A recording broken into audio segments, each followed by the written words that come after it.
I'm Jim Woolliscroft. I have the privilege and honor of serving as Dean of the University of Michigan Medical School, and it's my great pleasure to welcome each and every one of you to this, our 14th Faculty and Staff Awards Dinner. I would also like to give a special welcome to Dr. Michael Johns, who is honoring us by serving as the interim EVPMA, and even more importantly, his wonderful wife, Trina, who has allowed us to share him with her. And so, welcome to the two of you.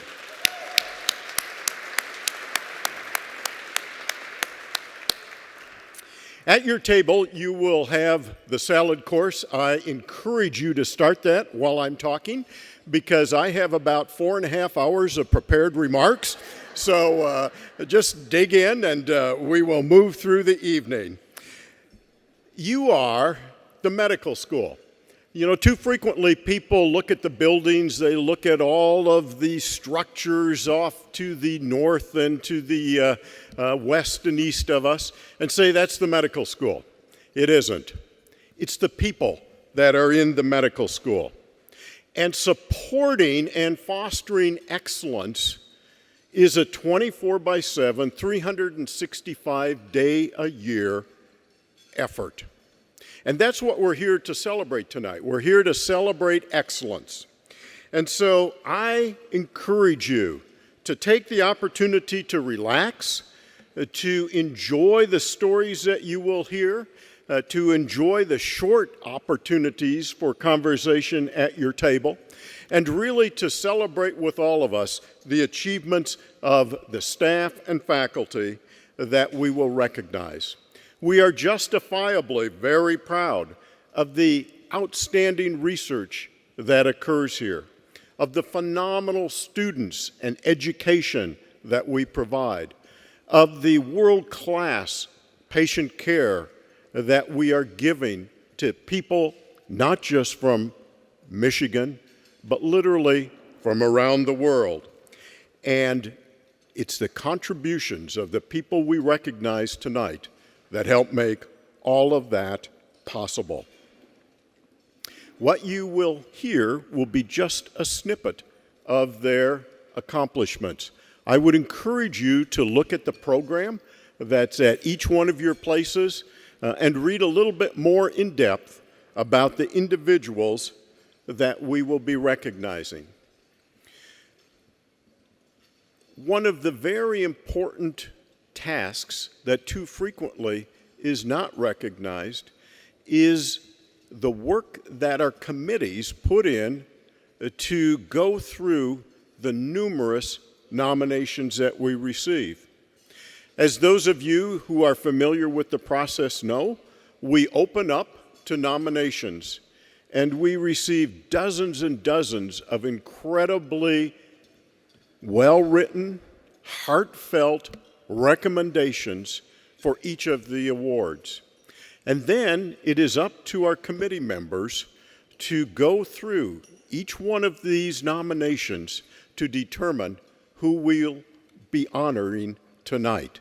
And so at this time, what I would request is all of those who are in the audience who participated in the committees going through the different nominations for each award, please stand up so we can recognize you.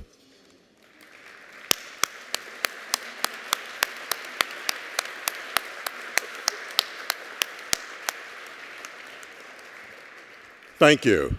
These are the individuals that do all the work. I have the fun of recognizing the efforts that they have put forward. To be a recipient of tonight's awards is really to be selected as one of the finest representatives of that category at really an exceptional medical school that we have here. And so as I go through the program, I will be announcing the award winners. I ask you to come up as I'm speaking about you to be recognized. And so at this time, it is my pleasure to present the Basic Science Research Award to Dr. Yali Dow. Would you please come up and join me?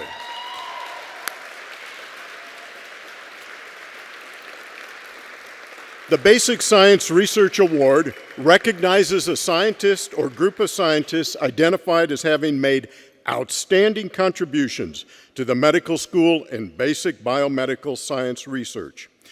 2 awards will be presented tonight. The first is Dr. Dow. She is an associate professor of pathology and biological chemistry. She came to the University of Michigan in 2006 after completing postdoctoral training at Rockefeller University. She is considered as one of the top biochemists working in translational medicine to develop mechanism-based therapeutics for the treatment of a variety of diseases, including cancer. Her nominating colleagues say that she is part of a new generation of faculty who are doing outstanding basic research, but also making an impact in translational research through collaboration. Outside of the lab, she enjoys traveling and has a goal to put plenty of stamps in her son's passport. She also admits to, quote, spending too much time playing with game apps, as this is her effort to impress her son with her numerous gaining achievements. Please join me in recognizing Dr. Yali Dow.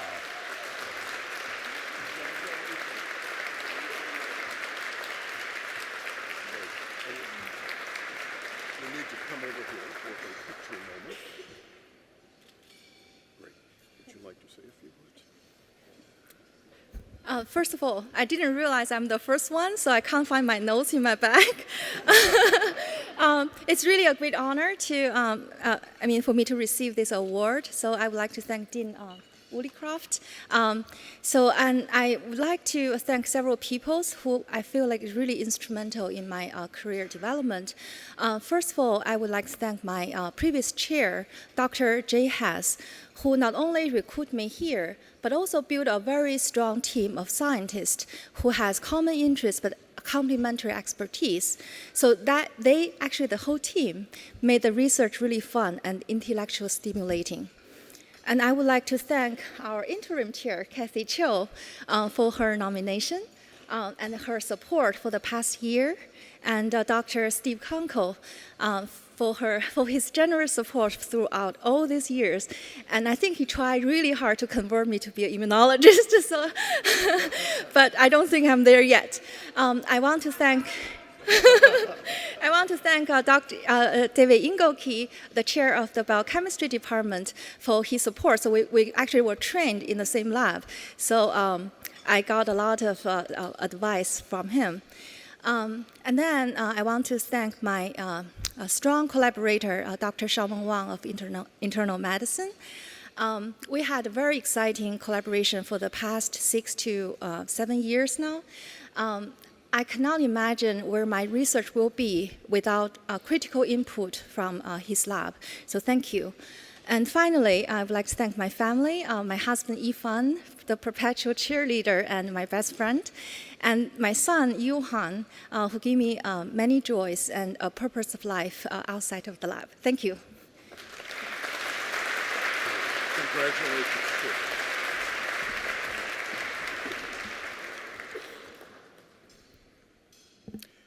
Our second Basic Science Research Award recipient is Dr. June Lee. Please come and join me.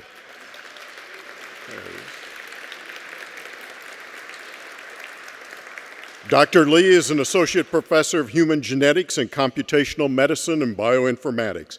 He joined the faculty in 2007 from the Stanford University Human Genome Center, where he was a senior scientist. Colleagues say his career is the perfect balance between leadership and developing new statistical methods and collaboration with other investigators in the analysis of genetic and genomic data. He looks forward to working together with even more faculty in big science, multidisciplinary programs. Outside of the lab, he enjoys listening to music and audiobooks during his commute to and from work. Please join me once again in congratulating Dr. June Lee.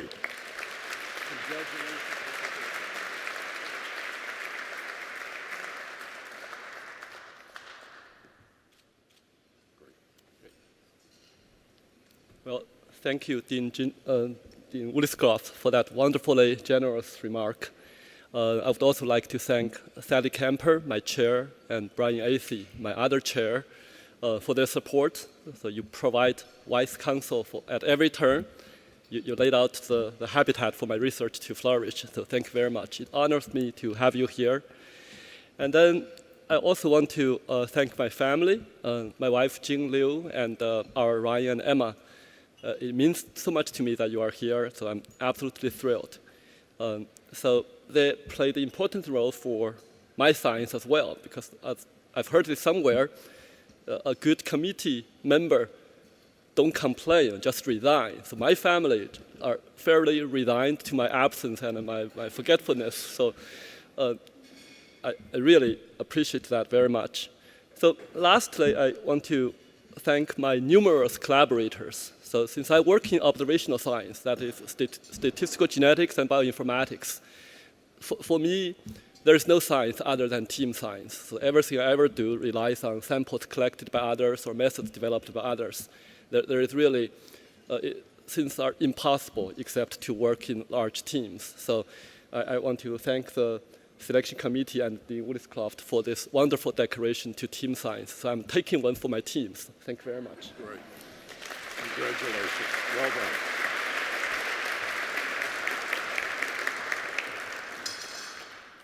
And now, would like to present the Support Staff of the Year Award to Ms. Catherine or Kat Meyer. Where's Kat?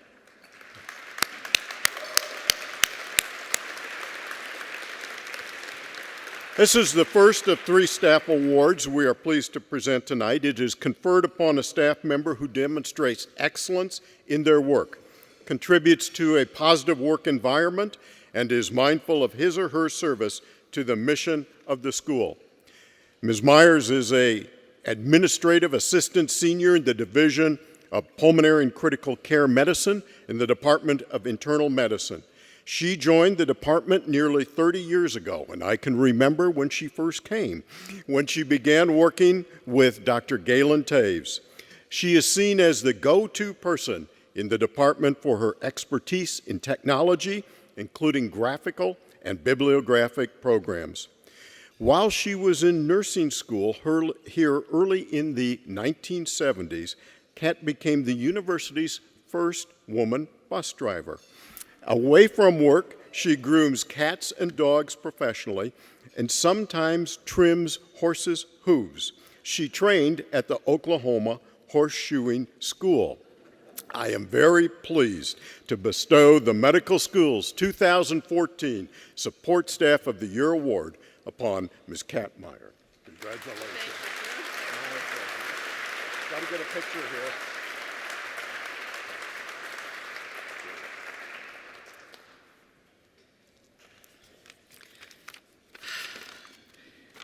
Thank you, Jim, for this honor. First, I thank Ted Standiford and Gary Huffnagel and Dick Simon for their kind and insightful letters.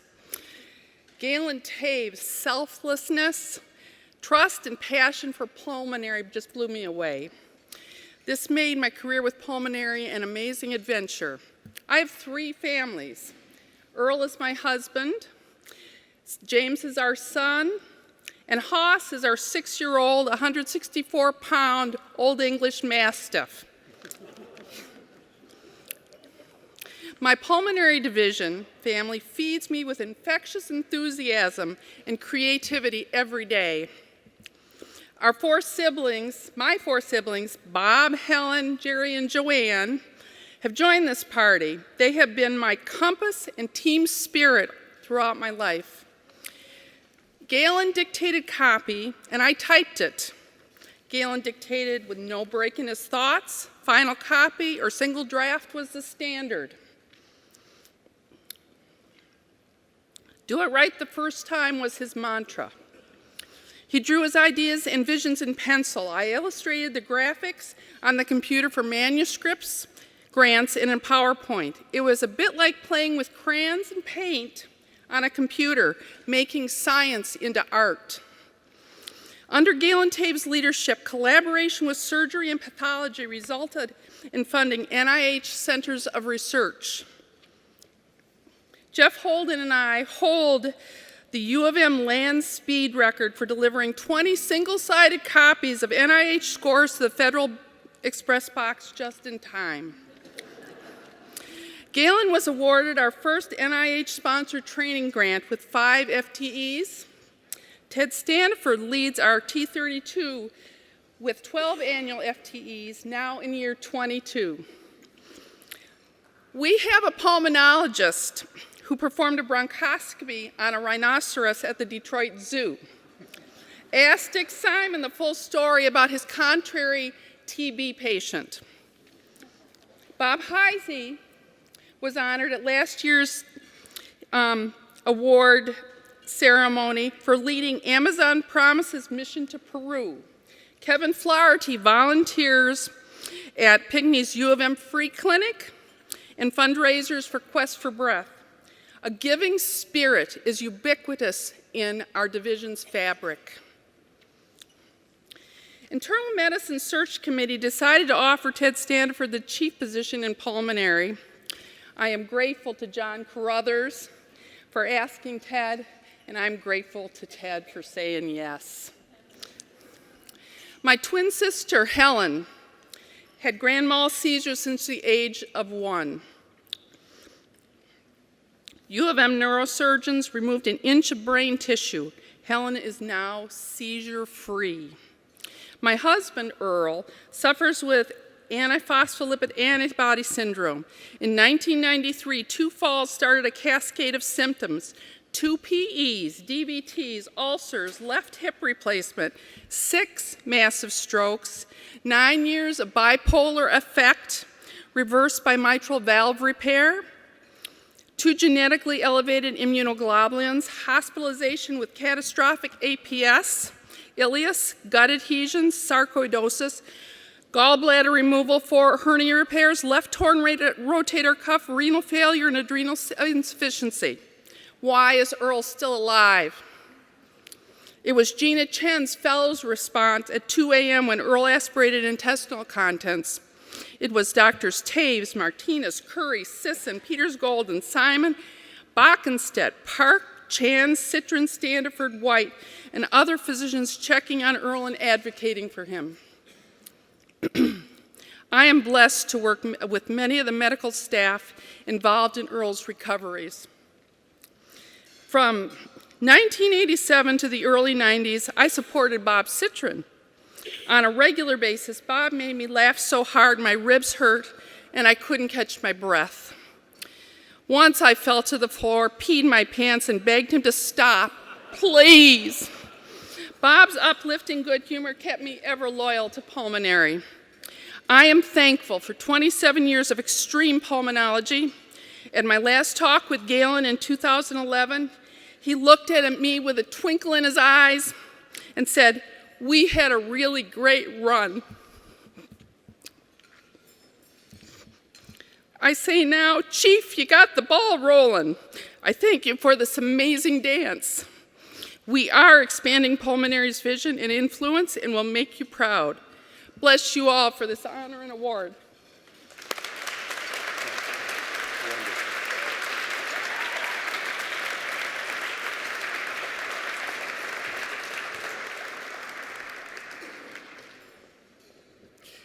And now the presentation of the Professional Staff of the Year Award to Ms. Christine Black.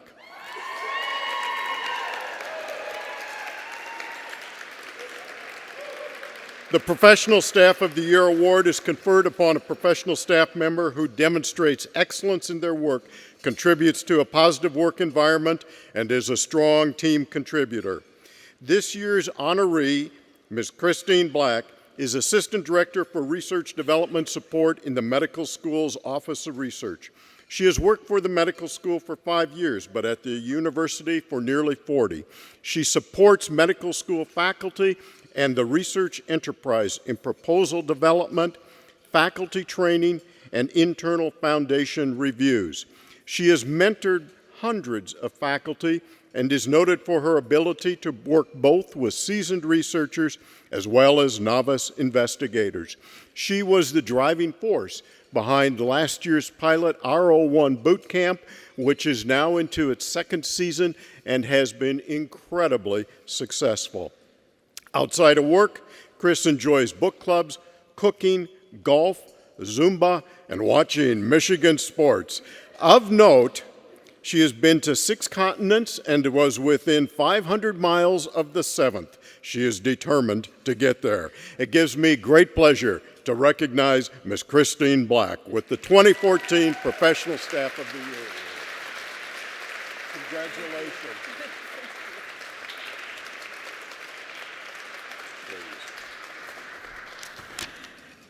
Oh, thank you, Dean Wallace-Croft. And also, thank you for your support for the boot camp. And, you know, the dean is always willing to come to my events. And I know that the young faculty members, when they're there, think, wow, this must be an important event because Dean Wallace-Croft is here. And he's always willing to come, which is great. I'm glad I'm relatively early on the program because now I can have a glass of wine, so I feel really good about that. I had a little bit of trepidation about this speech, and my husband beforehand said, don't worry about it. Don't worry about being witty, insightful, clever. Just be yourself.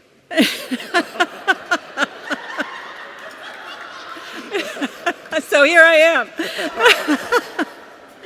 I am grateful for so many things. First of all, I feel really lucky to be able to culminate my career at the University of Michigan at the medical school. I've worked for 4 different places on campus, and I have to say it's like working for 4 different companies. And without a doubt, the medical school is by far my favorite place to work. It helps that it has the most money of any place that I've ever worked before, too. But you know, I think it does a really good job investing its money into the faculty. Faculty here are terrific. I mean, Lou Morgenstern is here right now. He's one of my coaches for the R01 boot camp. He's the one who considers himself the R01 boot camp psychotherapist, right? But, you know, whenever I ask faculty members to, you know, review a grant proposal or be a coach for the R01 boot camp or, you know, donate a proposal for the proposal sampler, they're always willing to do it. Sometimes I have to ask them for, you know, a few times, but they will do it. And the magic words always are, this will help young faculty members. And I think that really my impression of the faculty is that you care so much about helping young faculty members. And I don't know who actually wrote that I have mentored hundreds of faculty members. I haven't. I'm flattered that people think I have, but certainly the faculty I work with have mentored a lot of faculty members. I work with terrific people. I mean, Steve Kunkel, you know, I'm sitting next to him, and at dinner he says, wow, isn't this an amazing place? And that's just what he's like. He's, you know, Terry Grieb, who I think is the instigator of this award, and, you know, Jessica Durkin and Camille Mrzowski, Sam Silver. I tell you, these people are so smart. You know, they're so dedicated. They care so much. And yet they're so much fun. They're such nice people, and I feel really blessed to work here. I'm also very grateful to my family. My lucky husband of 39 years is here.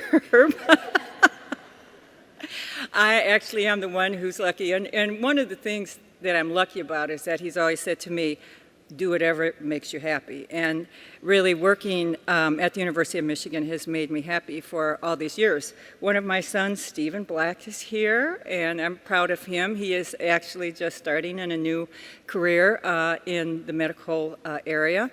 My son, Kevin, is actually in Asia right now. I think he's traveling in Vietnam right now.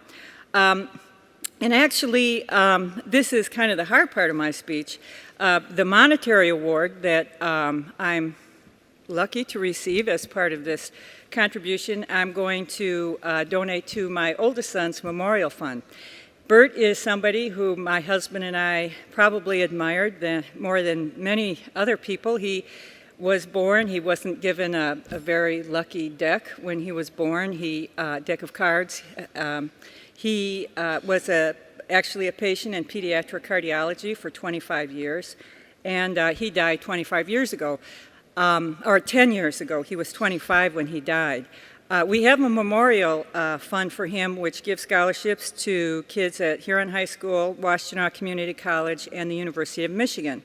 The University of Michigan Scholarship is selected by the Office of Disabled Student Services. And the reason why I bring it up tonight is because last year's recipient of Bert's Memorial Scholarship was to a young woman who had learning disabilities, and she was a medical student. Isn't that terrific? So I just feel so honored to be here. I just feel everything has come around full circle, and I just want to say thank you.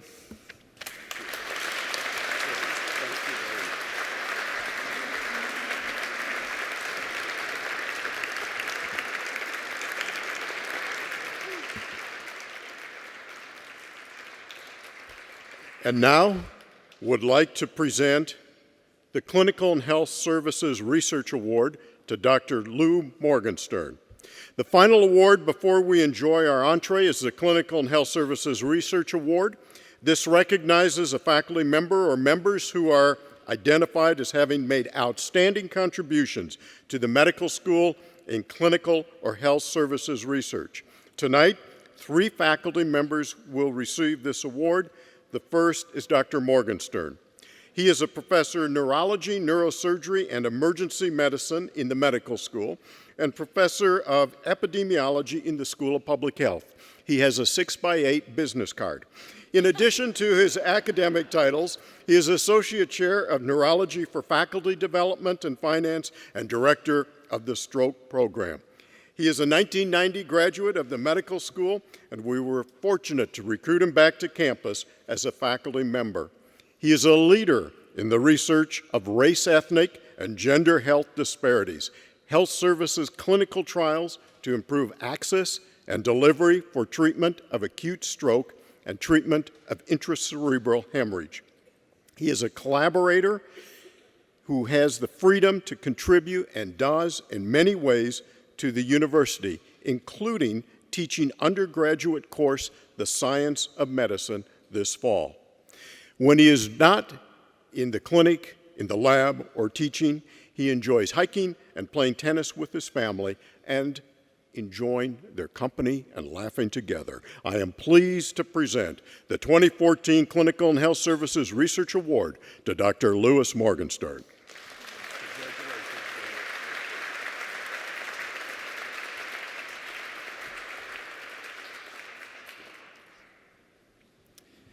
Thank you very much, Dean Williscroft. I'm very grateful and very honored for this award. I'd also like to thank my chairman, David Fink, for his support over the years.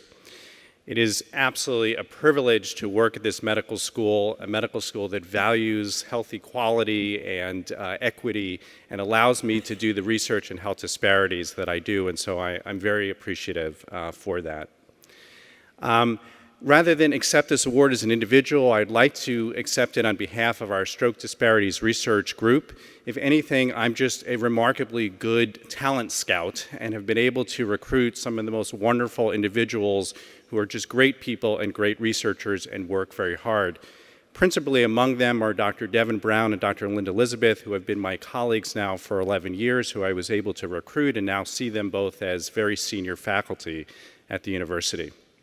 I'd like to thank my family, my daughters Claire and Kenley. I would very much like to thank my mother. I can't tell you how old she is, but I am so happy that she is here tonight with us. My mother taught me very early on that social action is not a spectator sport. Yes, she was a hippie, even though she won't admit it, and very grateful to her about that.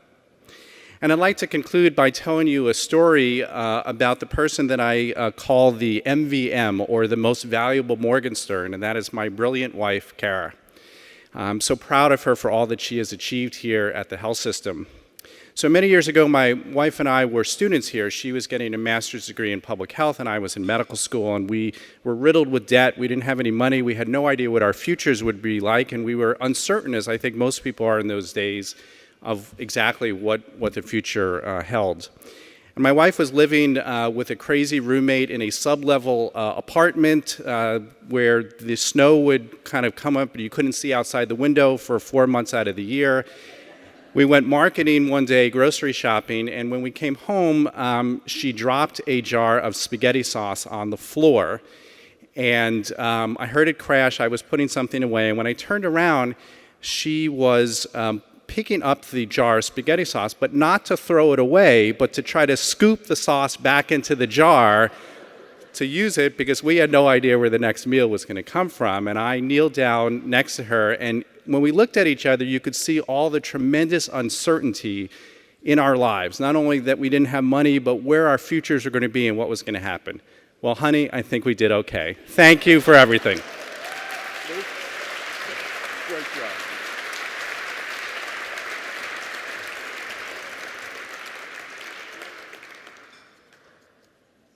And one more, Dr. Moshe Talpaz and Dr. David Smith. Please come and join me. In the 14-year history of the Dean's Awards, no faculty members have ever shared an individual award. This year, the team of Dr. Talpaz and Smith is being recognized for their significant contributions to the clinical trial research in the Comprehensive Cancer Center. Dr. Talpaz is the Alexander J. Trotman Professor of Leukemia Research and a Professor of Internal Medicine in the Division of Hematology Oncology. He is a nationally recognized expert in hematologic malignancies. He came to the University of Michigan after almost 30 years at the MD Anderson Cancer Center. He claims it was time for a change, and he wanted to come to a place like Michigan with a great reputation and opportunity. Away from campus, Dr. Talpaz enjoys museums and modern art. He also likes to listen to 1960s and 1970s country music and 18 areas classical music.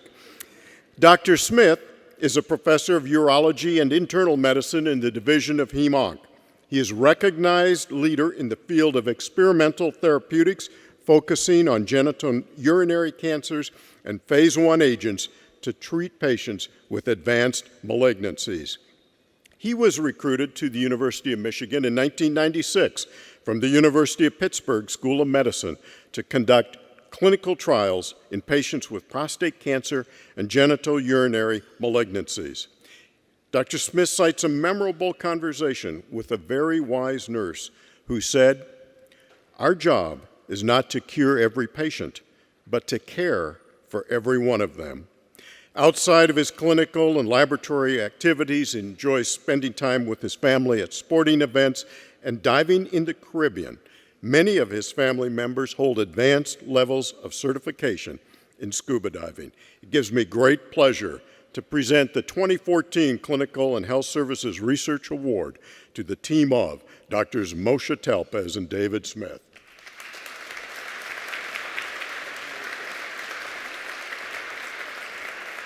Congratulations, Moshe. So I'll just say a few words. If you deal with clinical research, you've heard the term body surface area. So here is 2 examples of the same body surface area, but very different distribution.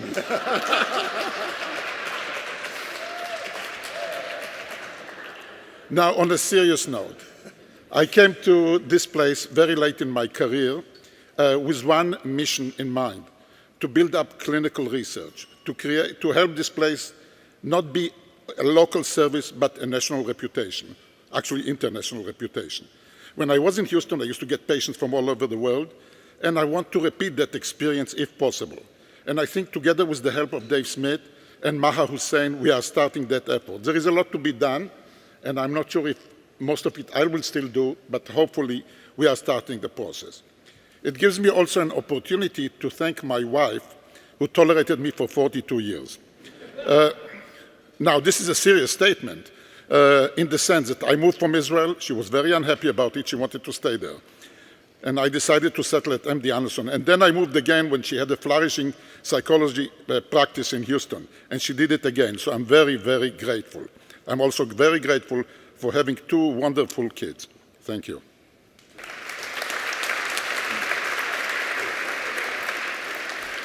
So thank you, Dean Williscroft.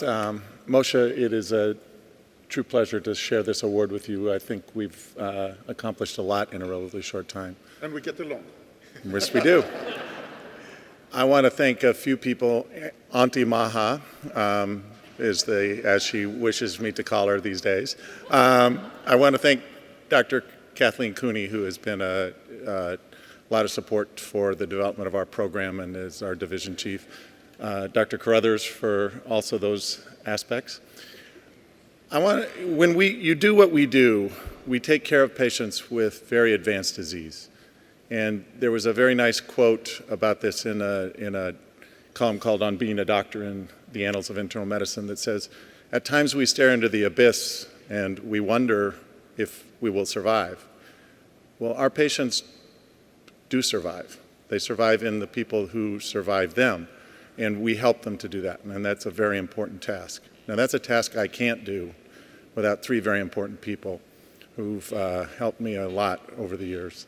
My daughters, Rachel and Katie, who got me through really a tough 10 years where we were on our own, and I'd come home and they'd remind me why I do what I do.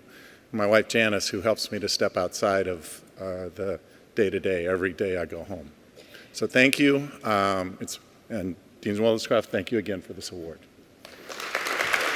Moshe, David?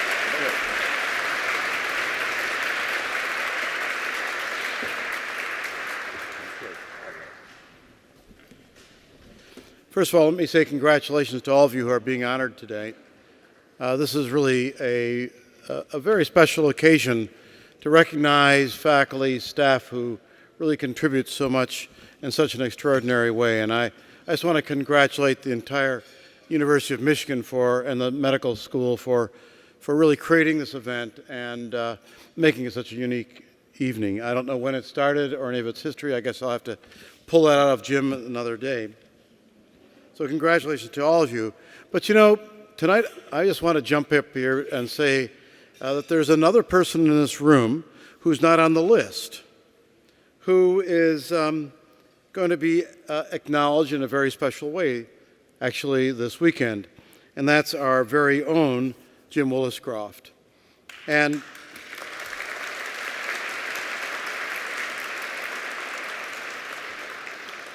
Jim is going to receive from the AAMC, it's really its highest honor, and that is the 2014, of course, it's 2014, Abraham Flexner Award for Distinguished Service in Medical Education. It's really the highest honor that they give. And I can say and tell you that from a distance, you know, I've been watching what goes on here and watching Jim and watching what his contributions are in medical education. And always wondering, how can I transplant Jim to where I am so I can get this kind of great leadership in medical education? Well, fortunate for you, I've never been able to achieve that incredible accomplishment of transplanting Jim. But his contributions in medical education, I'm sure, are known to all of you. But they're also known to so many others around this world. And to have a leader like Jim, and I really tell you, he's a terrific leader, having been able to actually experience it firsthand, to have him here over these many years to drive medical education, where this university is one of the models and the examples that others look to emulate. It's a terrific accomplishment.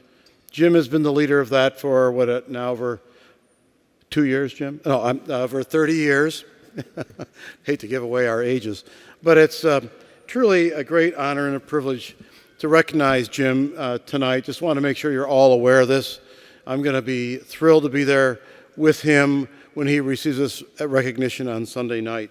Jim, congratulations so much on this recognition that is really so much a tribute to the years and years of work and the difference you've made, not only in medical education here at the University of Michigan, but medical education around the world. His contributions in China are actually well known. But so many of us in other institutions have looked to model what can we do, how do we follow what Jim's lead is. And so thank you for that, Jim. And I'm sure all of us here in this room recognize this great contribution you've made. And let me say, it never would have happened without the contribution from Beth, who has a whip and keeps him going every night, doing the right thing and keeps him in line. Otherwise, he'd be misbehaving with his Minnesota accent, he'd be fishing in the rivers in the middle of the ice cold. You all know Jim. What a great man he is. Thank you, Jim, for all you've done for the university.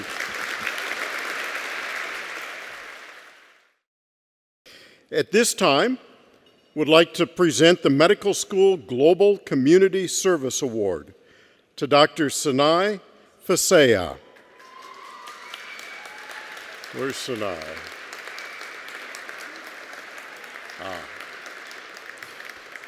The Medical School Community Service Award recognizes a faculty member who contributes to the local, national, or global community in an extraordinary fashion.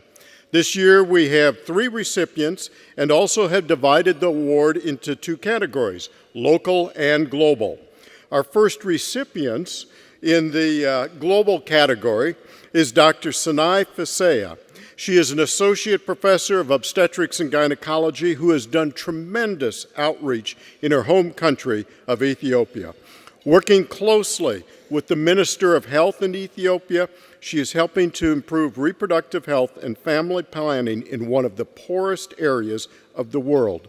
In her hometown of Addis Ababa, she has established an OB-GYN residency program, an internal medicine residency, and a radiology residency program, as well as facilitating Ethiopia's first transplant service, as well as a faculty development and research mentorship program. She received the Ministry of Health's top honor for her contribution to the country's health sector. Recently, she spearheaded efforts to secure successfully a $25 million grant from an anonymous donor to help the University of Michigan begin training doctors in Africa in reproductive health services not available to many women living in remote areas.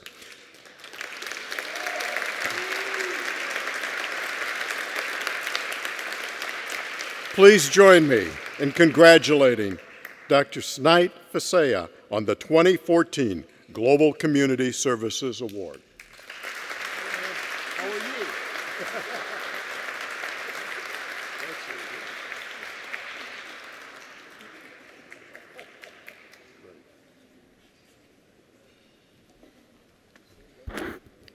Good evening.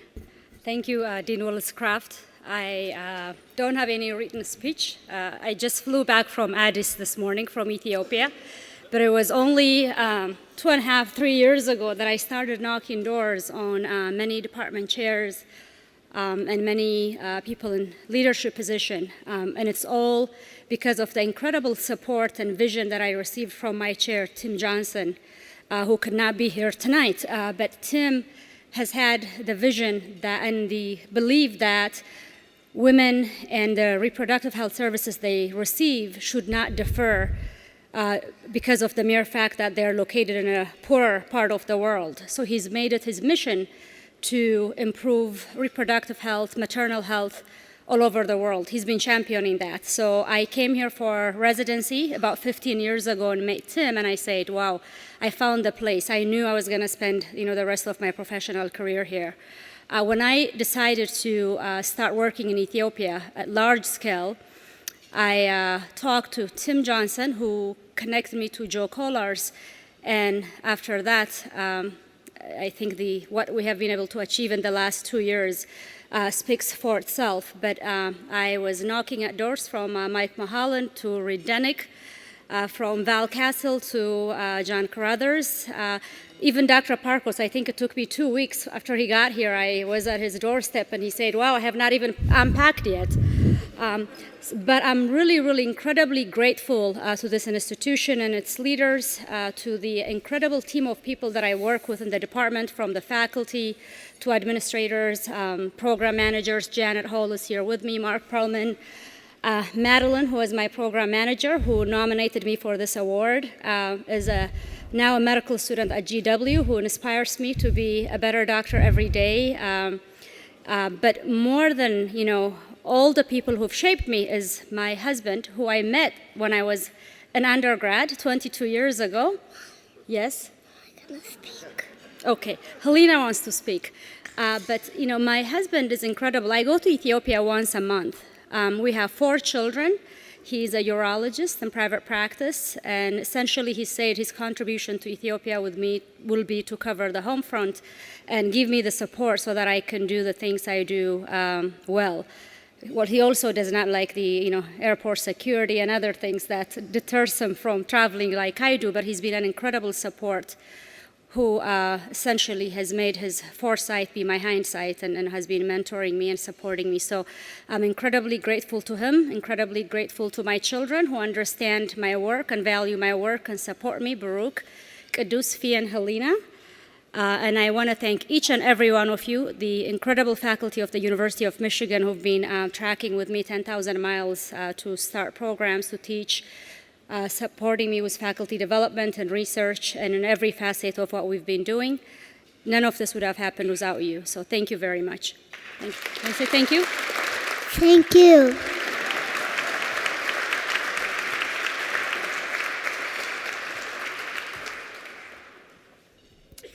We have 2 honorees for the Local Community Service Award.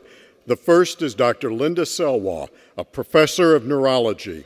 Linda spent her entire medical career at Michigan, from student to resident to fellow to faculty member. As part of her outreach efforts, she uses the occasion of the American Academy of Neurology's annual meeting to expand her service to the neurologic community.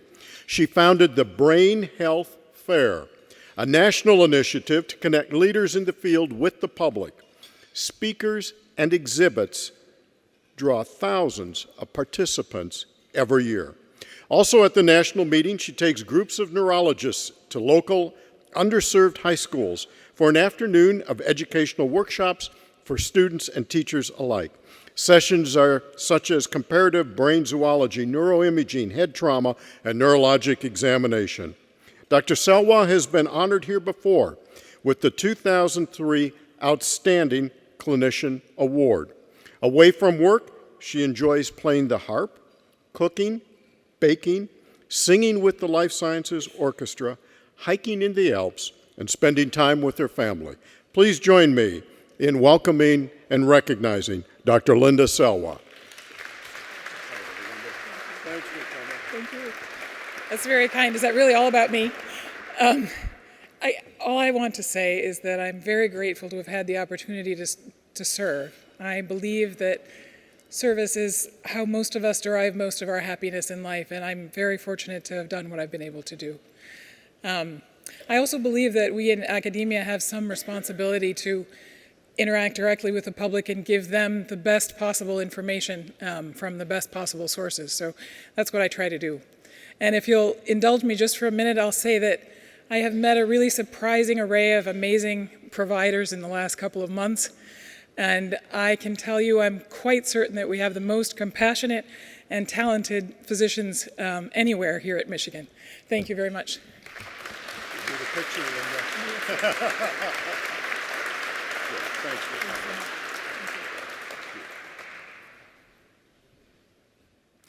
The second recipient of the Local Community Service Award is Dr. Marcia Wallenstein, a professor of psychiatry. She became a faculty member almost by happenstance, coming to Ann Arbor with her husband, who was a graduate of Huron High. She took a part-time clinical position at the VA and gradually increased her presence clinically and academically. Now she is making outstanding contributions to our understanding of risk of suicide in patients treated for depression and developing novel interventions to aid recovery of those treated for mood disorders. Her Buddy to Buddy program connects Michigan National Guard soldiers who have physical and behavioral health and social service needs with the appropriate resources. Soldiers and community veterans help their fellow soldiers with the assistance of colleagues in medicine, psychology, and social work. The returning veterans receive help with post-traumatic stress disorder, alcohol abuse, suicide, and family deterioration. Apart from work, she plays tennis, and after a busy day at work, states that it feels really good to smash an overhand. I am very pleased to present the 2014 Local Community Service Award to Dr. Marcia Valenstein.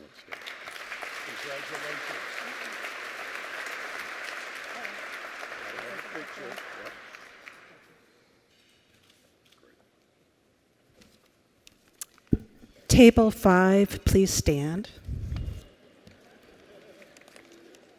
I'm serious.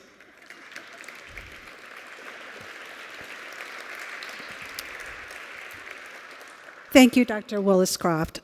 This is not my award. I was but one member in a community that came together to support the Michigan National Guard and other service members who are returning from the conflicts in Iraq and Afghanistan.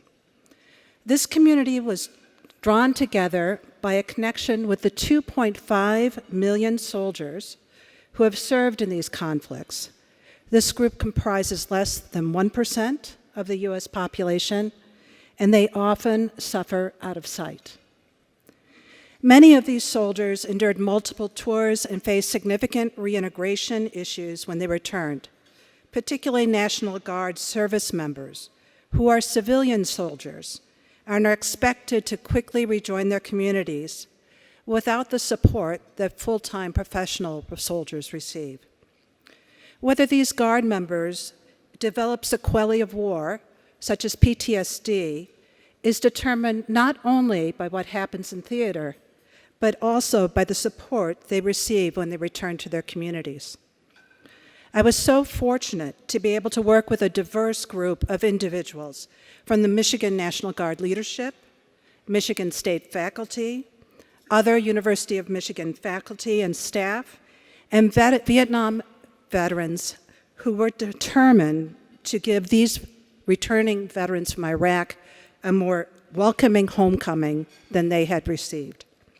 I also was privileged to work with veterans throughout the state who volunteered their time to help returning servicemen and women in need. These men and women are guided by strong values and a quiet commitment to others. There is a wonderful quotation from Albert Schweitzer, the ultimate volunteer, that has been on my bulletin board for years.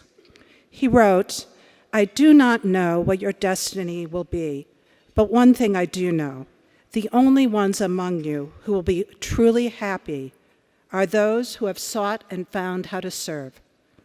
This service award is for the community of men and women who volunteered to help returning veterans in need. And it is also for our Michigan National Guard soldiers, soldiers who volunteered to endure risky deployments to serve all of us.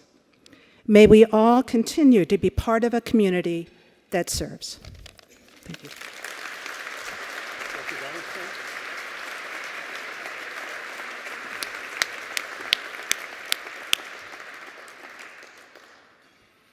And now, I have the privilege of presenting our Outstanding Clinician Awards.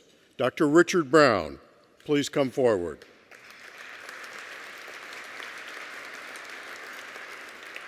This is the first of 4 such awards to present tonight to some of our finest physicians.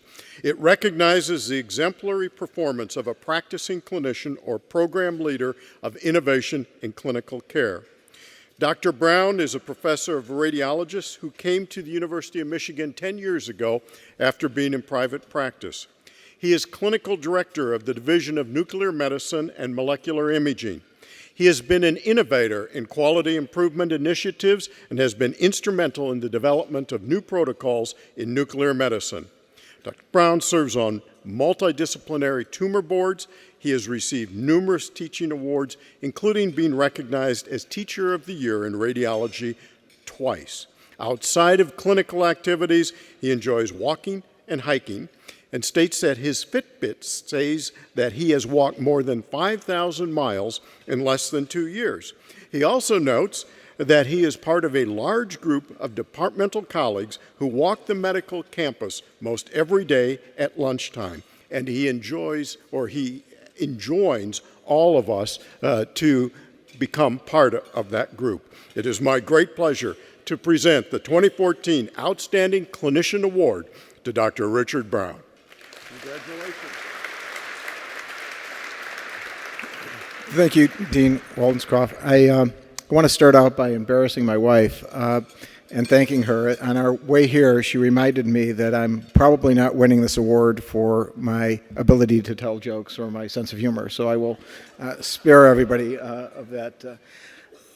I would really be remiss if I didn't start out by thanking my chairman, Dr. Reed Dunnick, for giving me the opportunity to return to academics 10 years ago after a 18-year career in private practice. Dr. Dunnick is really an outstanding leader, has created a culture in our department of empowerment, and gives us the opportunity to really innovate and work with our other colleagues. I also want to say that when I think about getting this award, I look around the room of the people that are sitting here, and it reminds me why I love coming to work every day. I get the opportunity to work with world-class surgeons like Dr. Mark Oranger, luminaries like Barry Gross and Greg Callum-Carrion, and so it's really a privilege to work at the university. The last thing I want to say is I want to thank my son Justin and his fiancée May for coming this evening, and my son Jared for surprising us coming in from California, and finally thanking my wife for all her support after all these years. Thank you very much. Need a picture. Congratulations. And now would like Dr. William Che to please come forward. Dr. Che is Professor of Internal Medicine in the Division of Gastroenterology and Director of the GI Physiology Laboratory and Co-Director of the Michigan Bowel Control Program. The Physiology Laboratory performs more than 4,500 procedures every year, and aside from the Mayo Clinic, is the only comprehensive lab of its kind in the Midwest. Dr. Che came to the University of Michigan in 1990 for GI fellowship training and has been here ever since. He is an expert in the diagnosis and treatment of functional bowel, acid-related disorders, and H. pylori infection. He recently co-founded My Total Health, a digital ecosystem that allows patients to better understand and manage their GI symptoms. When he's not busy in the clinic, he enjoys spending time with his family, golfing, and most importantly, fishing. I'm pleased to give Dr. William Che the 2014 Outstanding Clinician Award. Congratulations.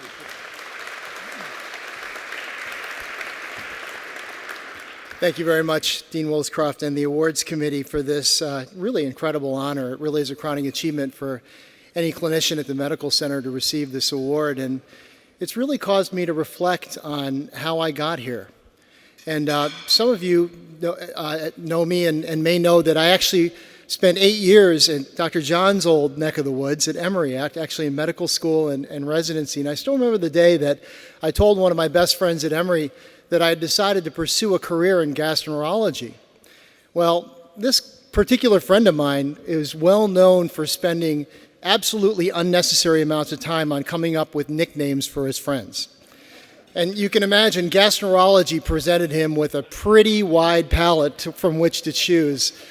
And in fact, I was kind of expecting something like stomach sultan or intestinal aviator or king colon, but what he ultimately came up with was, any guesses?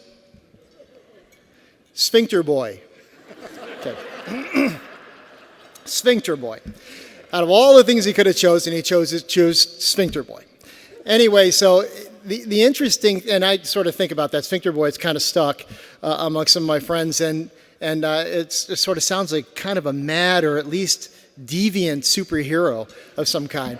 But, you know, bottom line, though, is that it turned out to be remarkably prescient, because amongst some of the programs that we've had the opportunity to start here at University of Michigan, one of the ones that I'm most proud of was actually alluded to by Dean Williscroft, and that's the Michigan Bowel Control Program. This is a multidisciplinary program that involves colleagues from a number of different disciplines: urogynecology, colorectal surgery. In fact, Arden Morris, who's also receiving an award tonight, is one of the main surgeons in that program, PM&R, and we've had the opportunity to build out behavioral sciences services, comprehensive nutrition services for this.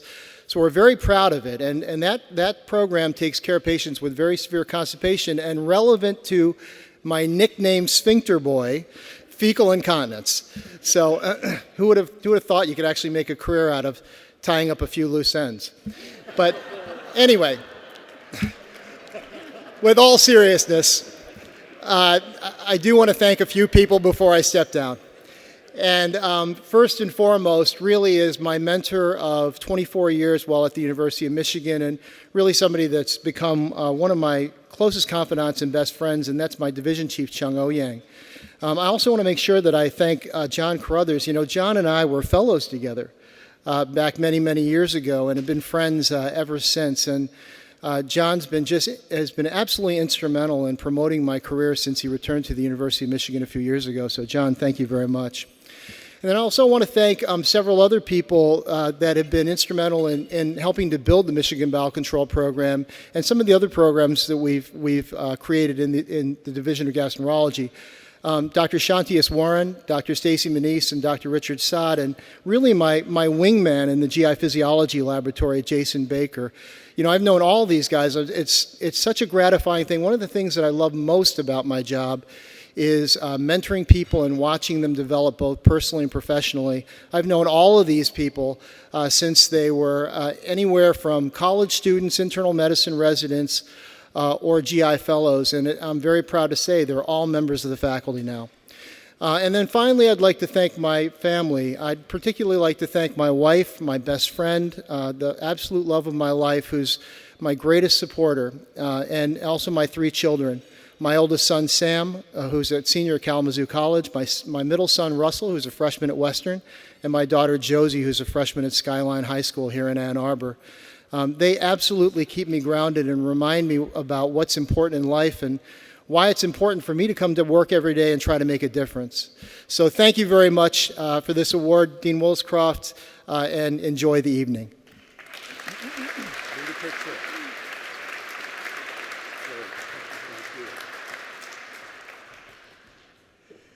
Next, Dr. Gregory Kalamkarian.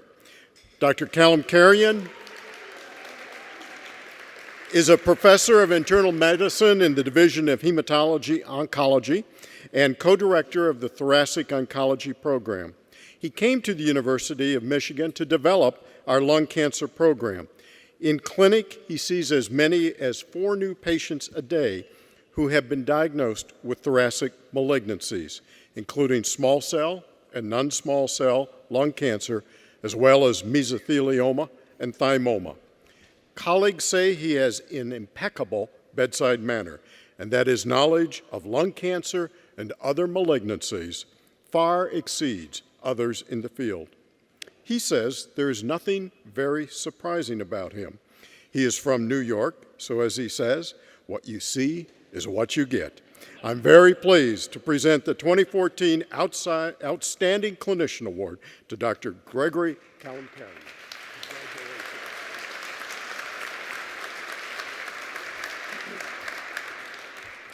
Well, I do want to start out by thanking Dean Williscroft and the Awards Committee for bestowing this honor upon me tonight. I also want to thank Dr. Cooney, sitting back there, who I understand nominated me for this and has provided a lot of support as the division head of hematology oncology for me over the last several years. I do have one suggestion, though, for the selection committee and the process. Those of you who know me, I can't get away without criticizing things. So, you know, you get a call from your administrative assistants telling you that the dean's office is going to talk to you tomorrow afternoon at 3 o'clock. And I spent 24 hours thinking, damn, what did I do wrong now? You know, I kind of like this job. I wonder if St. Joe's is still hiring. And the personal touch of getting a call is very sweet, but a nice email would be much, much less stressful. Those of us who still remember the principal's office, right? So I've been lucky in my time at Michigan to work with an outstanding team of faculty and staff in thoracic oncology. You know, we just heard from Richard Brown, who's a member of our team. Mark Oringer is here tonight. Barry Gross is here tonight. And we really have a fantastic group of people caring for patients with lung cancer and other diseases. I want to point out two special people here to share this honor with me tonight. In the back, Lindsay Brackett and Colette Hodges, otherwise known as my left arm and my right arm. For the last 15 years, Colette has been with me. Interestingly, when Colette walks into a patient's room and sees them before I do, and she walks out and says, "Dr. Kalamkarian will be in a minute," patients invariably say, "Do I have to see him today?" And yet, when I walk in the room and she's not around, they invariably ask, "Where's Colette?" You know, I just don't understand this. But without them, I wouldn't be here. I do the easy part. I make decisions about how to take care of, how to treat people's lung cancer and their other diseases. And Lindsay and Colette are the ones who actually take care of the patients. And it is truly a team approach that I accept this award for tonight. Providing high quality care really doesn't have anything to do with EMRs or meaningful use. What it requires is a commitment, a sense of responsibility, a sense of taking ownership for people's care. And that requires a great commitment of time and effort. And that time and effort is becoming much more difficult to find in the current medical and academic environment with all the other pressures and things that are being put upon us. And that commitment of time leads me to my last comments, and that's my thanks to my wife, Mary, in the back of the room there, and my two boys, Peter and John, who have put up with a lot of long nights and long hours and a lot of responsibilities at home that I haven't really been there for because of the requirements of what we do. But I do thank them for their unyielding support and love in allowing me to do what I do for others at the University of Michigan. So thank you.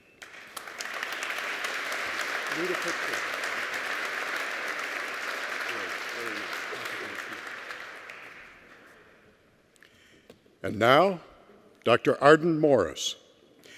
Our fourth and final Outstanding Clinician Award is being given to Dr. Arden Morris. She is an Associate Professor of Surgery and Associate Professor of Health Behavior and Health Education in the School of Public Health. Dr. Morris came to the University of Michigan in 2003. Originally, she had planned to move back to the Pacific Northwest to be near her large family. Instead, she chose to come to Michigan as she was amazed by the academic infrastructure, drive to excel, and high level of collegiality.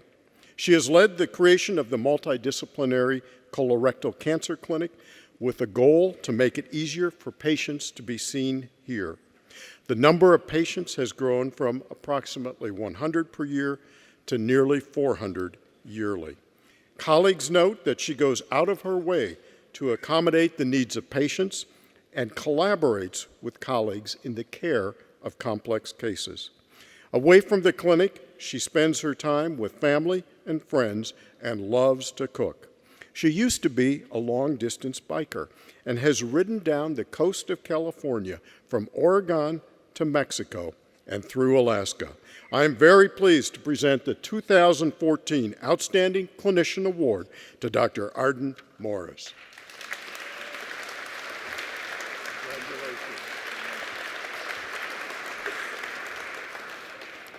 Thank you.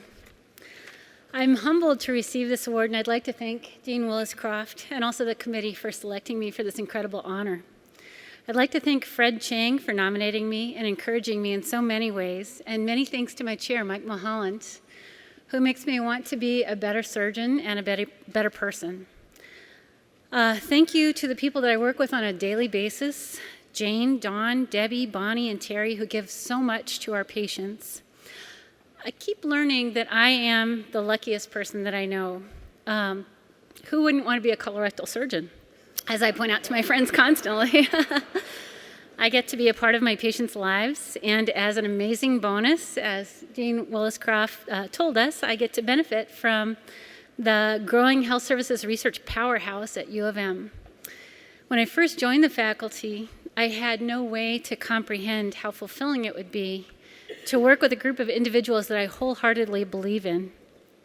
Our division and our multidisciplinary clinic would not have been possible without the dedication and skill of my colleagues and friends, Karen Hardiman, Scott Regenbogen, John Kraus, Christine Veenstra, Sam Hendren, and many others that I don't have time to name tonight, as well as personal support from my family, some of whom you see pictured here, and my dear friend Jennifer Griggs. Thank you. I'd like to thank my husband, Jeff Myers, who couldn't be here tonight, but who has been with me through it all. And Jeff, thank you for your endurance and for your humor and your love. And thank you to my boys, Sam and Nate, for expanding my world. As a colorectal surgeon, I care for patients with serious illnesses who face debilitating and sometimes life-threatening problems. And patients confide in me and place their trust in me to rearrange their anatomy, sometimes in profound ways. And in turn, my patients have inspired me to expand from investigating traditional quality measures to what, at the end of the day, is most important: patient-physician relationships and the impact of those relationships on the outcome of care. We've heard a little bit about that already today. I'm grateful for my patients for teaching me fundamental lessons about trust, the optimistic acceptance of vulnerability. That's what the patient experience of surgery is all about. And about patient-centered communication, which is really the only reliable way to foster trust. Thank you to my patients, to my colleagues, and thank you again, Dean Willis-Croft and the committee, for this honor.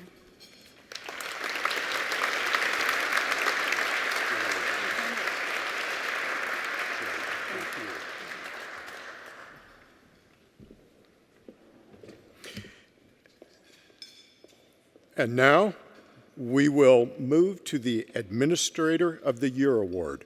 Will Mr. Martin Lawler please join me? The Administrator of the Year Award is conferred upon a staff member who demonstrates superb leadership in the management of other staff, as well as exceptional operational excellence and stewardship of the resources of the medical school. Mr. Lawler is Director of Finance and Administration in the Department of Pathology. He came to the University of Michigan from his home state of California after serving as Administrator of Pathology at the David Geffen School of Medicine at UCLA. He came to interview and found that the University of Michigan arguably had the best pathology department in the country. Colleagues acknowledge and recommend him for his transparency, honesty, and concern for all faculty and staff in the Department of Pathology and beyond that in the health system. Marty has made unique contributions to faculty recruitment, a bridging program for research faculty, and expansion of the Department of Pathology's educational programs. He also is lauded for his leadership of hundreds of employees in the medical school and hospitals.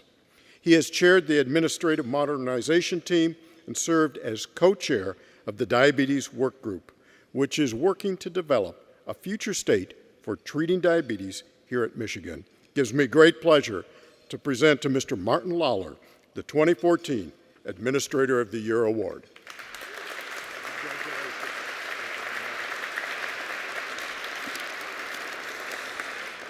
Thank you, Dean Willis-Croft. This is kind of a humbling award because when we talk about administration, it's a huge team of folks that support our faculty and staff and our mission. So I get to get the award for the work of what I think is a lot of people on a great team that we have. I want to thank Dr. Cho for nominating me for this award, although I think it was partly to get back at me since she knows I like getting in front of crowds as much as she does, and we recently had a reception for her. I also want to thank the folks that wrote letters for me, Dr. Karen, Dr. Lee, and Dr. Myers. They wrote some very flattering things. Dean Woolscroft talked about moving from California to Michigan. I just want to share one quick story. My older brother, Joe, who lives in South Florida now, spent a little bit of his career in Southeast Michigan. And I asked him, when I was thinking of moving, I go, Joe, tell me about Michigan. And he said, Marty, those people are crazy. They live way up north, and they take vacations, and they drive further north. I ended up coming anyway. Yeah, I want to thank a lot of people that have been instrumental in my career here. Dr. Hess, who was the one that recruited me here, he left about not quite a year and a half ago, and Dr. Cho came in as interim chair, and I thought this would be my opportunity to kind of train her and let her learn from me. And what I learned over 14 months is that she's a natural leader, and I learned so much from her in that 14-month period. It was a tremendous experience to be able to work for Dr. Cho. And now we have Dr. Parkos here, and in just 2 months, we've got a little baptism by fire, and we've got to do a lot of fun things. And I'm really looking forward to working with Dr. Parkos in the future. In the administrative side of the house, we spend a lot of time, reading leadership books and going to seminars and stuff. And I think I was very fortunate that I've got a background where I kind of was able to learn a lot about leadership just from where I lived and where I grew up. My father was the executive vice president of finance for McDonnell Douglas Finance Corporation, and at the end of his career, he was the president of McDonnell Douglas Holdings Company, overseeing all their subsidiaries, and one of the most humble men I knew. And when I used to go visit him at his office when I was in high school and college, we spent more time meeting with the administrative staff, the security guard, and less time meeting with Mr. McDonnell and the other folks, and Mr. McMillan, the president of the company. And when you read Stephen Covey's 7 Habits of Successful Folks, they talk about one of those habits is sharpening your saw. And I learned that from my mom. When I was in high school, she decided to go back to law school. She, went to law school in middle age and became a vice president for an insurance company. And of course, my wife was the owner and president of Bond International, a customs brokerage firm.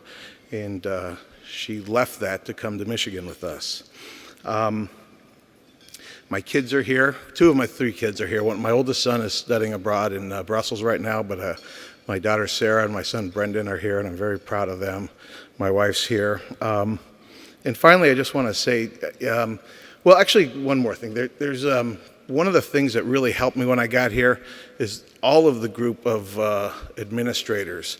And there's some of them here. I see Janet, I see Vic Sukumar, Jim Bell was the surgery administrator when I got here. And there's a real network of folks that really support and help each other. And I want to thank all of that group that stepped up. And really, every morning, I'm just thrilled to be able to come to work here and support the great work that's done by the faculty and staff that support the patient care, research, and education mission. So thank you very much.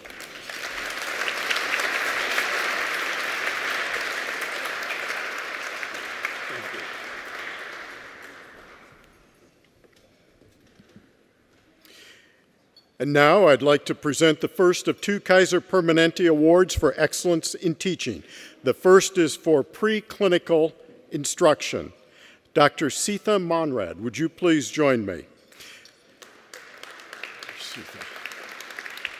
This award is given to a teacher who has demonstrated superior teaching ability, accessibility, and willingness to help students more than other teachers. Enthusiasm and the ability to generate enthusiasm in their students is another key characteristic, as well as serving as an exemplary role model.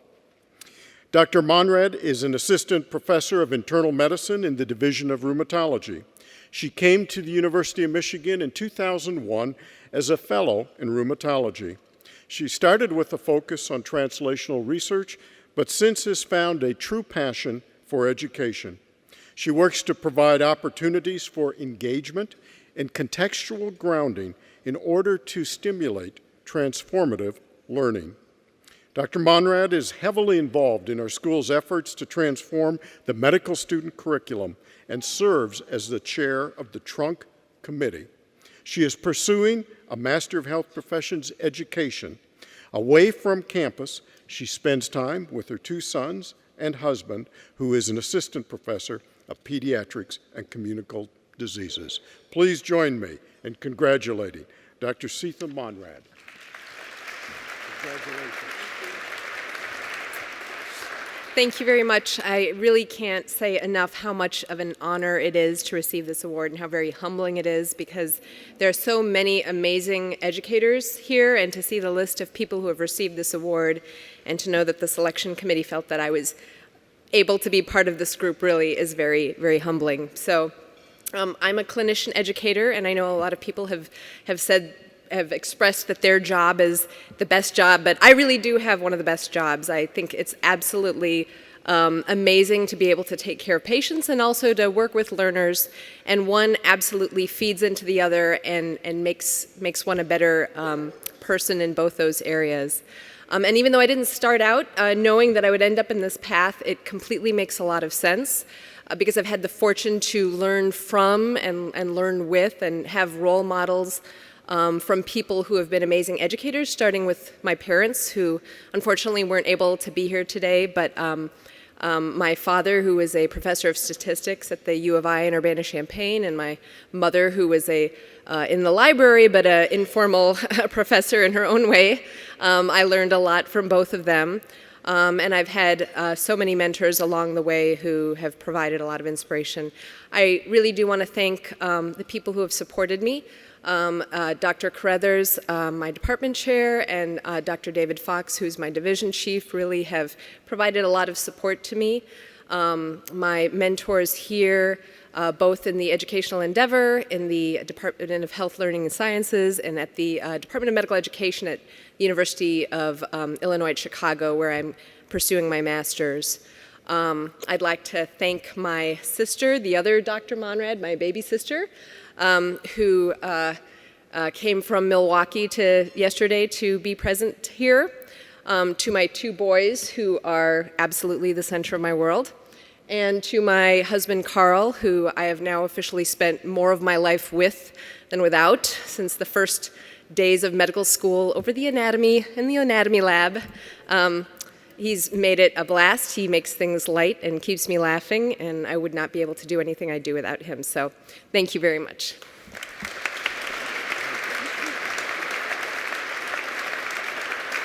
Congratulations. And I'd like to present our second Kaiser Permanente Award for Excellence in Clinical Teaching to Dr. Andrew Barnowski.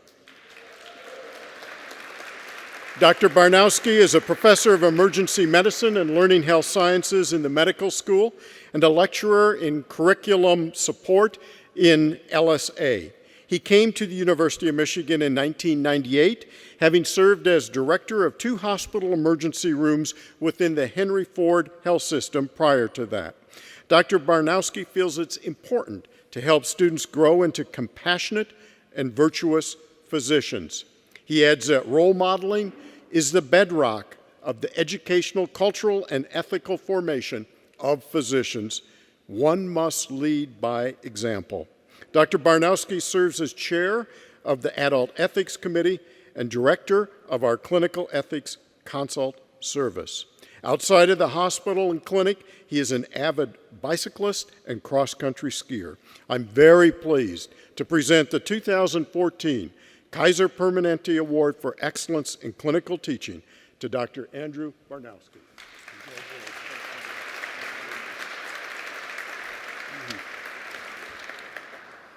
Thank you very much, Dean Wallace-Croft. This is an extremely meaningful occasion for me to receive this award. In many circumstances, I was very, very surprised when it had happened, but by the same token, it's just a very special occasion to be noted in this regard. As Dean Wallace-Croft has alluded to, I came to the University of Michigan 18 years ago, and prior to that, for about as long, had been with the Henry Ford Health System. So I really didn't start out in this educational track, but was invited to come to the University of Michigan by Dr. Bill Barson, who was our chair of emergency medicine at that point in time. And part of the reason that I had come here then was because of a growing interest to become involved in a sort of a combined role, combining clinical care associated with medical education and medical ethics. And our department was not really a department at that point in time. Dr. Barson, who had stepped down a couple years ago as the chair, replaced by now Dr. Bob Newmar. We were not a department then, but simply a division, and the department was continuing to grow at that point in time. And so Dr. Barson was ultimately very, very instrumental in serving both in a role of being an advocate as well as a mentor in my early career at the University of Michigan. So I'm very appreciative both of him as well as Dr. Bob Newmar, who's been in the role at this point in time. I'm also really appreciative to work with some really great leaders in medical education, some very, very good clinicians over the past many years. When I think of it, Dr. Cyril Groom, Roger Grecken, Rajmal Grukar certainly are at the top of the list. These are colleagues who consistently put the education and moral development of our medical students first and foremost in any type of discussion which takes place, which is something truly important as we are in a period of curricular reform. And finally, I wanted to just give a big thank you to my wife, Barb, who I'm fortunate is here to join me tonight. She has served as a continued source of inspiration in my career. We got married just a couple years before I started medical school and have now been married for 40 years, and I'm deeply appreciative for all that we have done together. So thank you very much. Thank you.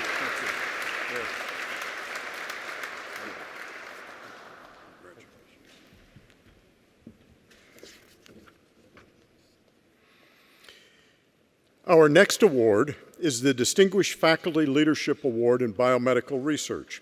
This is the highest honor bestowed by the medical school upon a faculty member in the biomedical sciences. This year's winner is Dr. Douglas Engel, who is right here. Dr. Engel could not be with us, but I see Dr. Sue O'Shea is here in his stead. Excellent. Dr. Engel is the G. Carl Huber Professor of Developmental Biology and Professor of Cell and Developmental Biology. He came to Michigan in 2002 after serving for 24 years on the faculty at Northwestern University. Dr. Engel is an internationally recognized scholar for his research contributions in diseases, development, pathophysiology, and therapeutics.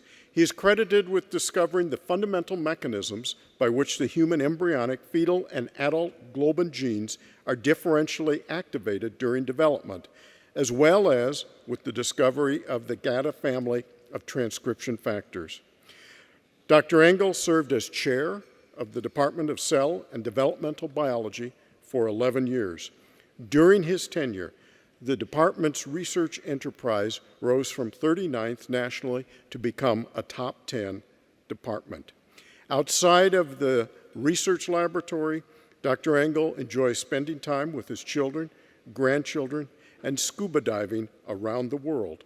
In fact, one of his quotes is, "He hopes to die with fins on and air in the tank."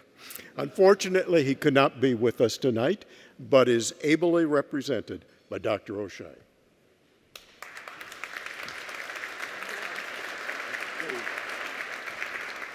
I'm just here to thank you very much and accept this award on behalf of Doug. He's made tremendous contributions to my Department of Cell and Developmental Biology and therefore to the medical school. He's been funded continuously for over 30 years for his research on the GATA factors during early embryonic development. I really believe that this award is richly deserved, and it's really very gratefully accepted. Thank you. Great, thank you. Appreciate that. Excellent.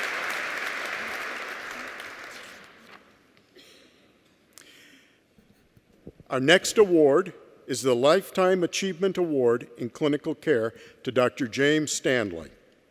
The Lifetime Achievement Award in Clinical Care recognizes an outstanding physician who has distinguished himself through exceptional achievements in clinical care. Dr. Stanley is the Marion and David Handelman Professor of Vascular Surgery and Associate Chair of the Department of Surgery. He is a co-founder of the Frankel Cardiovascular Center and is a visionary behind our renowned pediatric renal vascular surgery program. During Dr. Stanley's tenure as head of the vascular surgery section, 1 in 8 vascular surgery program directors in the U.S. had trained at Michigan. Dr. Stanley has received many awards, to name but a few. The Vascular Disease Academic Award from the National Institutes of Health. He is one of only 3 surgeons to receive this award. Outside of the clinical activities, Dr. Stanley enjoys the unique culture of Ann Arbor, from the University Musical Society performances to athletic events. And very interestingly, he has an extensive butterfly collection, including all but 6 species found in the state of Michigan. It is an honor to present the 2014 Lifetime Achievement Award in Clinical Care to Dr. James Stanley.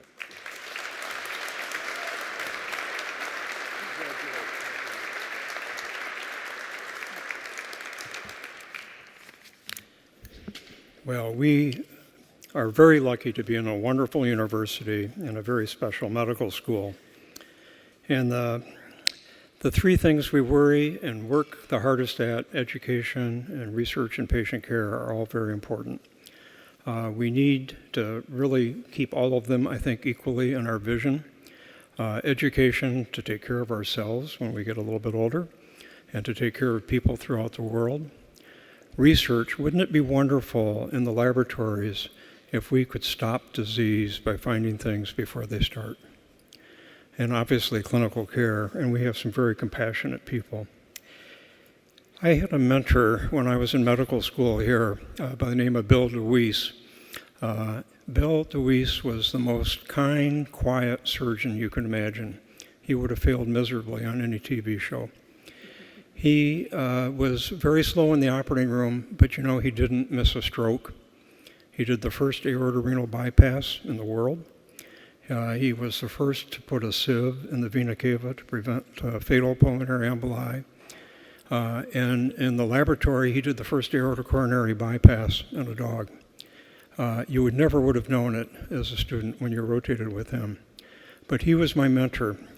And I must say, I had originally been accepted by Bill Robinson to be an internist, and after my internship at Philadelphia General, I decided to be a surgeon. I liked everything. I liked dermatology and I liked pediatrics, and the switch was not hard for me. I had probably had some very long looks from some of my colleagues in the medicine department when I switched. But I have really revered people that are slick technicians, and I think it's important for the vulnerable patient that's asleep and can't negotiate with you. If you're going to be a surgeon, have a hero who's really a technically good person. I'm very honored to have this award tonight. You know, I mentioned this to Jim. I've served or lived with 6 deans, 2 interim deans, 4 vice presidents, 3 interim vice presidents for health affairs, and 4 surgical chairmen. And they've all influenced me to some degree or another. And they've really convinced me that this is the place where you should feel honored and privileged to be on the faculty. There are many that I'd like to thank. My more recent days have been spent over at the Mott Children's Hospital, and I must thank Valerie Castle, who was one of my nominees, for making it easy for an outlier to go over and actually be a welcome guest and take care of some really critically ill children. And Tom Wakefield, another one of my nominators, who's the head of vascular surgery and my boss in these days. And my wife, Nancy. For 53 years, she's been there at the beginning of the day and when I go home late at night, and has really brought relevance and importance, I think, to my life. And it's also made me realize how truly fortunate I am. When I was a little boy, I grew up in another college town. I had a lot of professors that lived on either side of me, and when I grew up, I sort of hoped I would make a difference and have an important job. And I must tell you, I've been an important part of a team that's been an important part to this world. Michigan's really got it together. I'm very lucky, and I think most of us in this room should consider ourselves very lucky to be within the shadows of this university and medical school. So thank you, Jim, very much for this wonderful honor.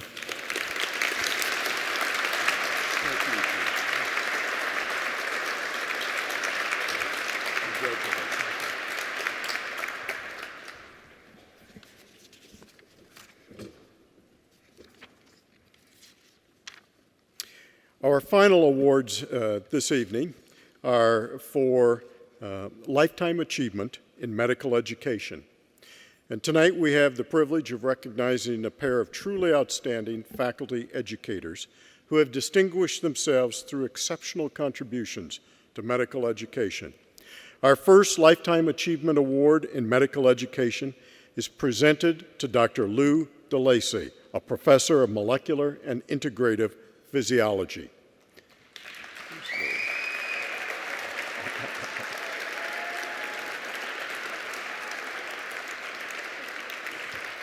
Lou came to the University of Michigan in 1973 to establish the first teaching program for the dental school physiology course. He has been recognized here before as the 2001 recipient of the Kaiser Permanente Award for Excellence in Preclinical Teaching. Lou is affectionately called Uncle Lou by many of his students and trainees. Students and colleagues recognize him for his ability to explain material in a unique, understandable, and memorable way. They add that he is never at a loss for a colorful phrase or story to illustrate a point. Some of the comments from students include, "Can Dr. DeLacy teach every lecture from now until forever?" Although they don't want to be in that last class. And always love Dr. DeLacy. Animated, concise, no BS.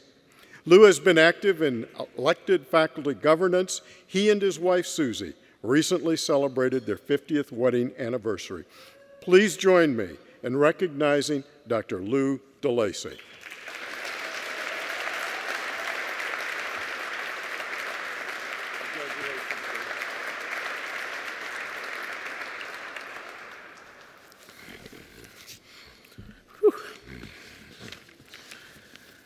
Okay. I lecture all the time, but on occasions like this, I figure the safest thing to do is to read my prepared speech. I was told that I had 2.5 minutes, so I figured I would stick to the script. Good evening, Dean Walliscroft, faculty, staff, family, and friends.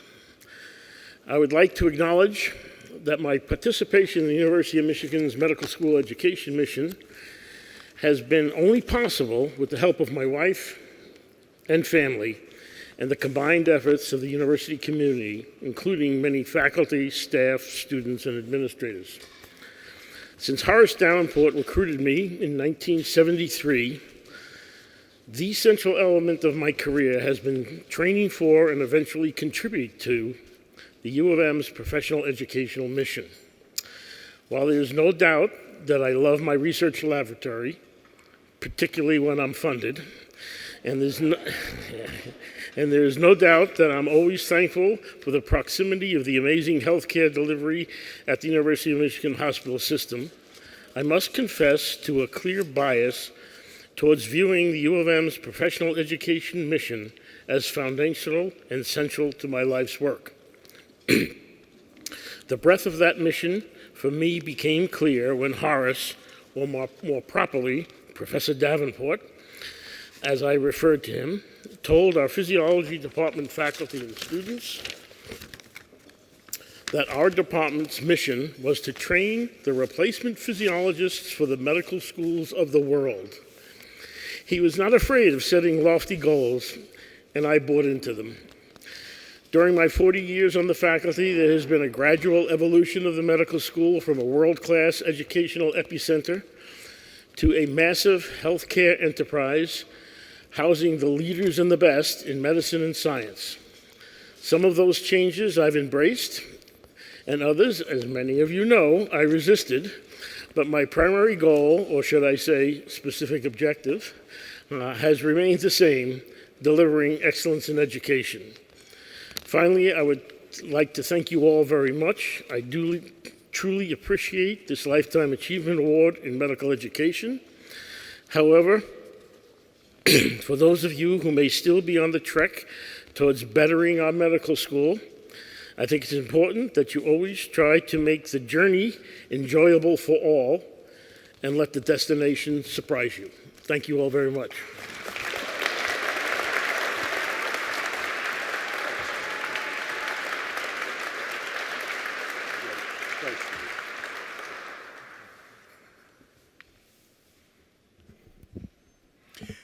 Our second Lifetime Achievement Award in Medical Education goes to Dr. Kent Sheets. Kent is a professor of family medicine and learning health sciences. He came to the University of Michigan in 1982 as an instructor of family medicine. Kent is considered a national expert in curriculum development and faculty development in family medicine. He is Director of Educational Development in the department and also directs the long-running department-sponsored Faculty Development Institute. Kent received the Society of Teachers of Family Medicine Innovative Program Award in 2008. He also received that organization's highest honor, the Excellence in Education Award, for his lifetime of dedication toward enhancing the education of family physicians. Some of you may know that Kent was a radio and TV film major at Purdue University, with aspirations of becoming the next Howard Cosell. That may explain, for any of you that listen to sports talk radio, that Kent, for many years, was known as Kent from Ann Arbor, who had totally unrealistic expectations for the Purdue Boilermakers. Kent calls himself a student of the American Civil War and has traveled to Gettysburg more than 40 times. Congratulations to Dr. Kent Sheets, the 2014 Lifetime Achievement Award winner. Congratulations.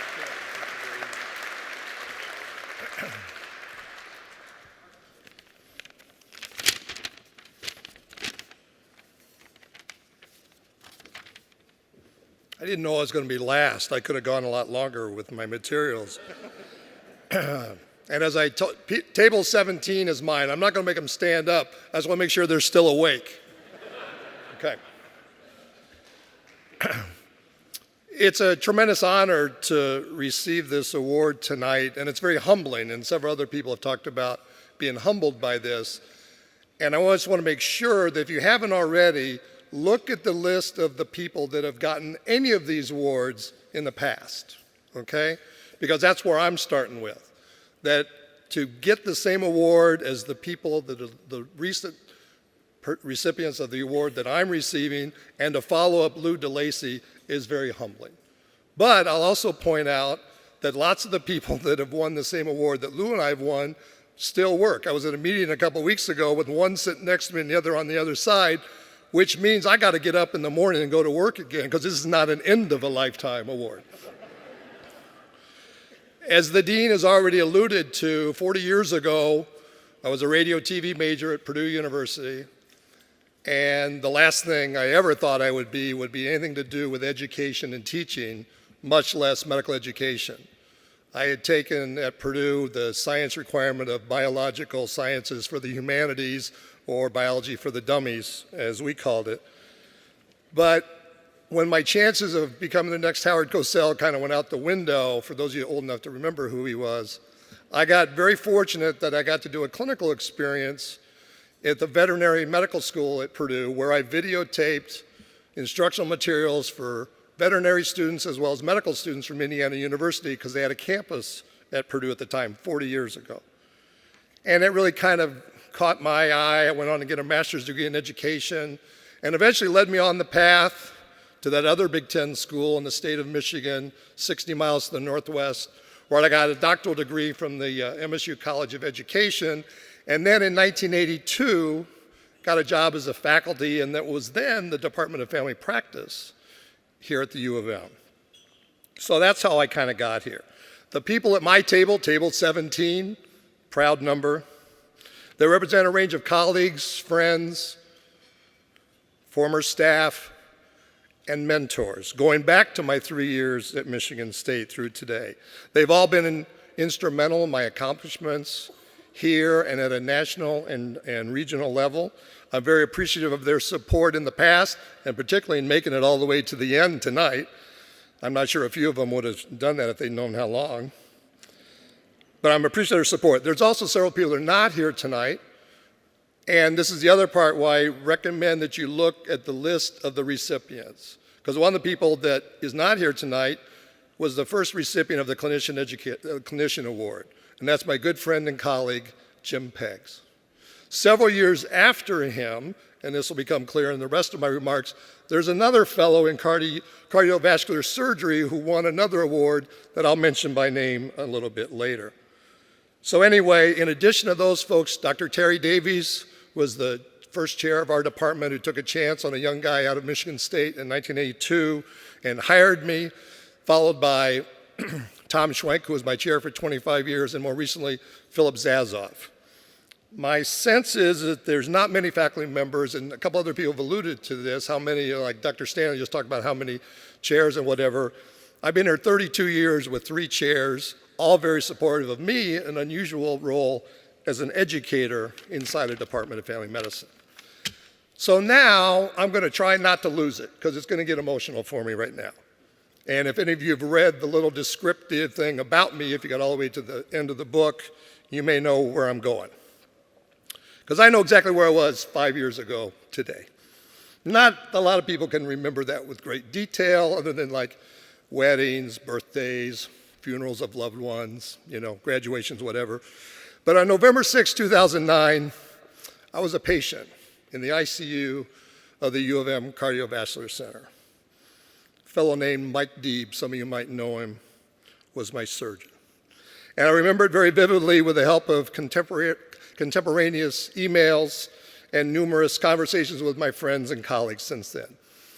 I had survived 12 hours of emergency cardiac surgery by Mike Deeb. And that started on October 28th and it went into October 29th.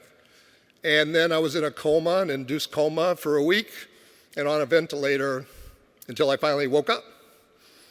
And I'm going to read an email that the chair of my department sent out 5 years ago today, and you'll get a sense of where I was and hopefully where I've come from since then. So this is, again, straight email. I'm going to read it. 11/6/09, 4:45 p.m. Kent continues to improve. He is able to carry on a nice conversation. His neuro status looks much more positive, although still a bit weak on his right side, and his sense of humor is returning a bit. Talk about, kind of a backhanded compliment. We have had some nice, albeit short, chats about sports. There's that Howard Cosell reference again, and the dean's cheap shot about Boilermaker sports. The department and his care in the ICU. Nobody knew that I was actually there as a secret shopper patient kind of a thing. He is still very fatigued, takes a bit of time to wake up and get oriented, and is being subjected to a lot of monitoring. But it seems possible that he might get moved out of the ICU in the next few days. There are many hurdles yet and more postoperative days to go, but things are looking better. Tom. This was a positive email he sent out about my status, and as the people at table 17 and some other people like Cyril Groom and some others in the room probably know, there were some not so positive emails that had gone out a couple days before that one. So to be here tonight, standing in front of you and receiving this award is pretty remarkable. And maybe even a miracle, according to a couple people at table 17.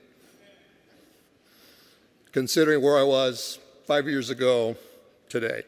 So about a year after my surgery, I realized I had proved to myself that I could do my job again.